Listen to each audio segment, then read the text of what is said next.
Today's tech news moves fast, but understanding it shouldn't be hard. That's why Snarful Solutions Group brings you Connecting the Dots, where we break down what's happening in tech and why it matters to you. Now, let's dive in with your hosts. And welcome to Connecting the Dots. I'm Alex. And I'm Morgan.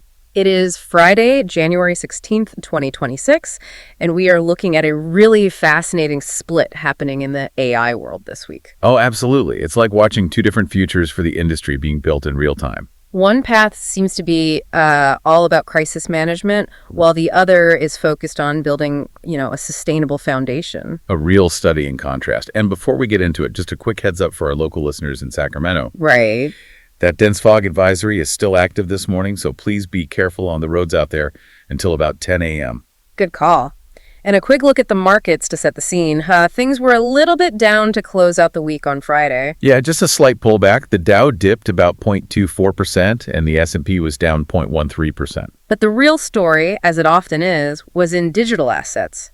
Bitcoin took a tiny dip Friday. It did, down about 0.33%, but you have to zoom out. I mean, look at the week. Oh, the week was huge. A 4.44% gain for the week, closing at $95,236.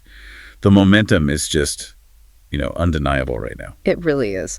And that momentum is fueling the tech we're about to talk about. We've got two major stories from our Morning Star report today. But first, we want to thank one of the sponsors that makes this show possible. If you are looking for that perfect gift for a friend who's into tech, or honestly just for yourself, you have to check out Old Glory. Old Glory is just an iconic spot for music and sports merch. They have everything from vintage band t-shirts to the latest gear for your favorite team. The quality is always top-notch, and you find things there you just won't see anywhere else. It's true, so head over to oldglory.com, and we've got a code for you. Use the promo code SNARFUL, that's SNARFUL, and you'll get 15% off your entire order. That's promo code SNARFUL at oldglory.com. Okay, let's get into our first story. And this one has been, it's been a firestorm. It really has. We're talking about the investigations into X and its AI image tool, Grok. This is a global issue now. Absolutely. The pressure has been building for weeks. We're seeing allegations that Grok can be used to generate really inappropriate sexualized images. And even images of apparent minors. Non-consensual nudity. It got serious enough that California's Attorney General, Rob Bonta, he launched a formal investigation. Right, based on reports showing just how often the tool was creating these images of people in, revealing clothing. So after all this outcry, X finally responded through its @safety account, and they laid out their quote-unquote solution. And on the surface, it looks pretty comprehensive. It seems like they're trying to check all the boxes for regulators. So they said they've put in tech measures to stop users from editing pictures of real people into things like bikinis. Okay. They also moved all the image generation features behind their subscriber paywall. So free users can't create any images anymore. So they're limiting access. And what else? This part is key. They started geo-blocking. So in places where this is highly illegal or where there are active investigations. Like in Malaysia, Indonesia. And the UK, where Ofcom is already looking into it, in those places you supposedly can't generate images of people in bikinis or underwear at all. So it really sounds like they're trying to project this image of taking decisive action. Exactly. But this is where we need to connect the dots. Because what they say they did and what is actually happening are two very different things. And this is where the work from researchers at AI Forensics and journalists at Wired and Medianima becomes so important. They tested these fixes and they found this glaring loophole. Okay, so what is it? The restrictions. They seem to only apply to the Grok account on the X platform itself. Oh, wow. So you're saying it's a surface level fix? It seems to be. It's like they only patched the most visible front door. But the standalone Grok app, and more importantly, the Grok website. Let me guess, they're still working. Pretty much. Researchers found they could still get the website to generate the exact kind of sexualized images that are blocked on the main platform. So it's not a fix in the core model. It's just a filter on the user interface for X. That's what it looks like. Medianama prompted it to put celebrities in skimpy bikinis, and it worked. It only seemed to stop at, full nudity. And that's the difference, isn't it? It's the difference between a PR fix and an actual safety fix. Right. If the underlying engine can still do the harmful thing, all you've done is move it to a less visible stage. You haven't solved the problem. So this raises a huge question. Is safety a core feature for them, or is it just something they apply when regulators are watching their main platform? I think that's the question regulators in the US, the UK, and the EU are going to be asking very, very pointedly now. This website loophole changes the entire conversation. It really does.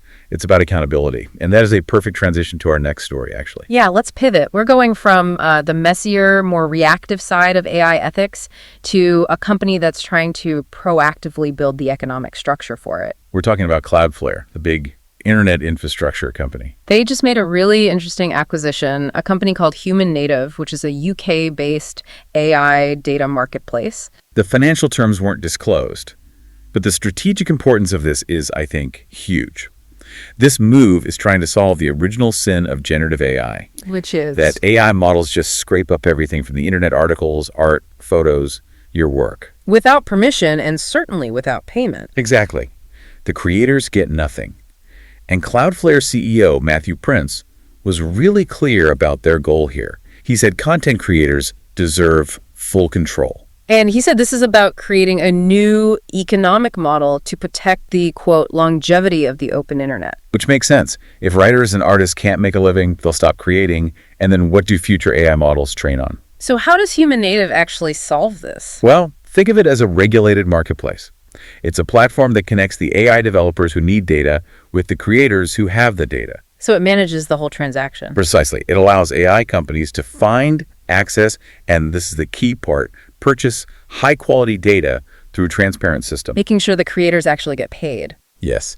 And I love the analogy their CEO, Dr. James Smith, used. This was great. He said the goal is getting generative AI out of its Napster era. It's just a perfect way to put it. For anyone who remembers the late 90s, Napster meant free, unlicensed music everywhere. Which was great for consumers for a little while, but it almost destroyed the music industry's business model. AI data scraping is the exact same problem on a much, much bigger scale. So Cloudflare isn't just building a feature, they're trying to build the iTunes or the Spotify for AI training data. That's the vision. Moving from illegal, free-for-all copying to a legal, licensed marketplace where creators are compensated. It brings stability. The technical challenge there must be immense, though. Verifying who owns what piece of content on the internet. I mean, that sounds almost impossible. It's the core challenge they have to solve for data provenance. But they're looking at things like sophisticated digital watermarking, time-stamped ledgers, ways to prove ownership before something can be sold. And the team they brought in. Veterans from DeepMind, Google, Figma. It shows you how serious they are. This isn't a side project.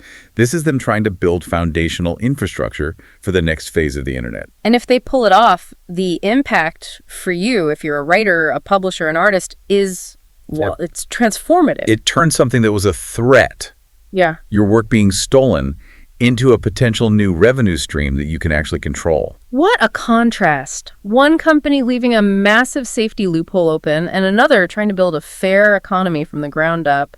The difference between a Band-Aid and building a whole new circulatory system, it's really night and day. An excellent way to put it. Okay, before we recap, let's thank our second sponsor for today. Yes. If you're a golfer and you care about comfort and style on the course, you have to know about Skoni. Skoni, that's S-K-O-N-I, makes premium golf shoes that are just fantastic. They have some of the most advanced and comfortable designs out there. Whether you want traditional spikes or the spikeless style, they have something that will fit your game and, frankly, make you look great. They really will. Yeah. And you can get a great deal right now. Just go to skoni.com.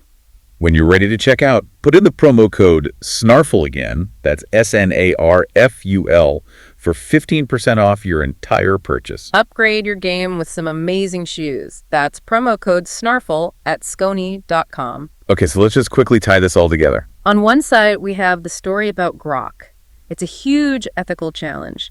Their fixes for the image generation problem seem to be more about appearances Than actual safety. Yeah. The loophole on their standalone website is still wide open, which really undermines their claims. And then on the complete other side of the spectrum, you have Cloudflare. Making a real foundational investment in building a fair system. Their acquisition of Human Native is about creating a transparent, compensated market for AI data. It's about finally moving past that whole Napster era of just taking whatever you want from the internet. These two stories really do show the two roads AI can go down. One is based on opacity and doing the bare minimum for compliance. And the other is about building a scalable, sustainable, and fair infrastructure that actually respects the people who create the content. And the choices these companies are making right now will absolutely define how you create, how you consume, and how you get paid for your work over the next decade. Which leaves us with a final thought for you to chew on. If high-quality, ethically sourced data is the fuel for all future AI, Which of these two approaches, the one that's building a system to pay for that fuel or the one that's having trouble plugging its own leaks, which one do you think is really built to win in the long run? we're here to help at Snarful, so reach out on our website if you have any more questions.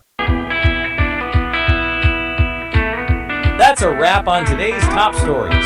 Remember, tech doesn't have to be complicated, and we're here to help connect the dots. If you've got questions or want to learn more, visit us at snarful.com. Thanks for listening, and we'll catch you next time.